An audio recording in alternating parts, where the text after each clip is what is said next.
deuxième semaine de Pâques, l'antienne d'ouverture, le Christ ressuscité des morts ne meurt plus, sur lui la mort n'a plus aucun pouvoir. Alléluia.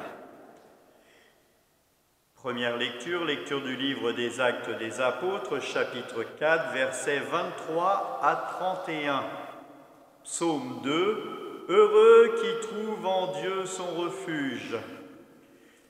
Antienne d'ouverture, si vous êtes ressuscité avec le Christ, recherchez les réalités d'en haut, c'est là qu'est le Christ, assis à la droite de Dieu. Évangile de Jésus-Christ selon saint Jean, chapitre 3, versets 1 à 8.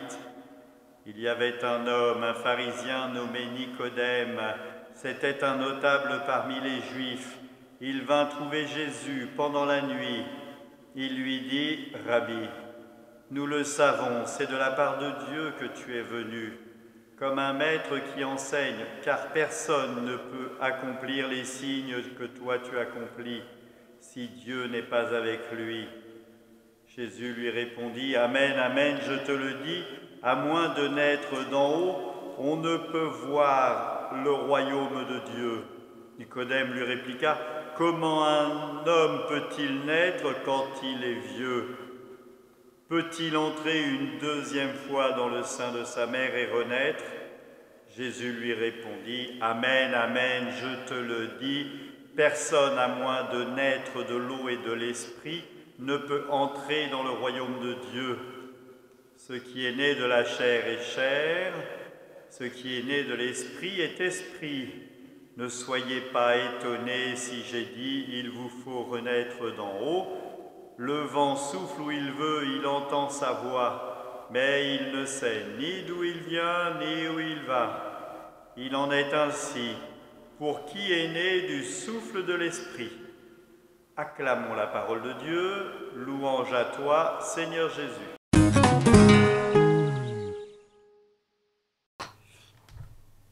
Les lectures que nous avons cette semaine, ce sont ce qu'on appelle des lectures suivies, c'est-à-dire que nous allons lire le livre des Actes des Apôtres, donc en lecture suivie, c'est-à-dire juste après la Pentecôte, après la guérison de l'infirme à la Belle Porte que nous avons eu la semaine dernière. Donc c'est tout ce temps-là qui va être lu. Nous sommes dans le temps où l'Église se forme, commence à faire un lien, à se structurer, à prendre des habitudes spécifiques aux chrétiens et à se démarquer de la religion juive, tranquillement, mais sûrement, par les circonstances qui évoluent. L'Évangile, lui, nous parle aussi, ce sera un évangile toute cette semaine en lecture continue, de la rencontre avec Nicodème et Jésus. Elle commence la nuit. La nuit parce que peut-être Nicodème a peur, sûrement, et puis il faut aussi y voir cette symbolique de la nuit, il y a l'obscurité, le Christ n'est pas encore présent, n'a pas encore ouvert son cœur, ou en tout cas le cœur de Nicodème n'est pas encore ouvert pleinement au Christ. Il y a dans ce dialogue une incompréhension, le Christ parle d'une rencontre avec Dieu, d'une rencontre avec la vie éternelle, la nouvelle vie, avec le baptême du Christ, avec le baptême dans l'eau et l'Esprit Saint. Et Nicodème ne comprend pas tout et il pense retourner dans le ventre de sa mère. Vous prenez le temps de lire cela et nous comprenons qu'il y a une incompréhension entre l'un et l'autre. Une chose est sûre, c'est que le Christ, lui, nous ouvre à la vie éternelle. Cette rencontre est une merveilleuse intention et une merveilleuse ouverture.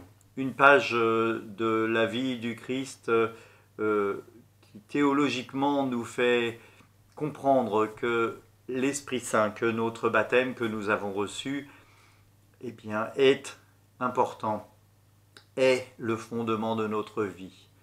Que l'Esprit Saint que nous avons reçu le jour de notre baptême est celui qui nous permet de parler comme les disciples et les apôtres vont le faire, ils vont eux aussi annoncer cette bonne nouvelle grâce à l'Esprit Saint reçu.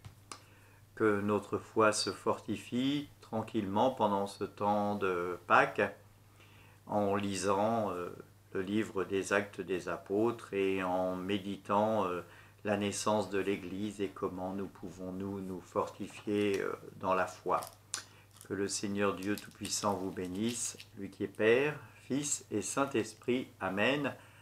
Allez dans la paix du Christ et surtout, restez chez vous.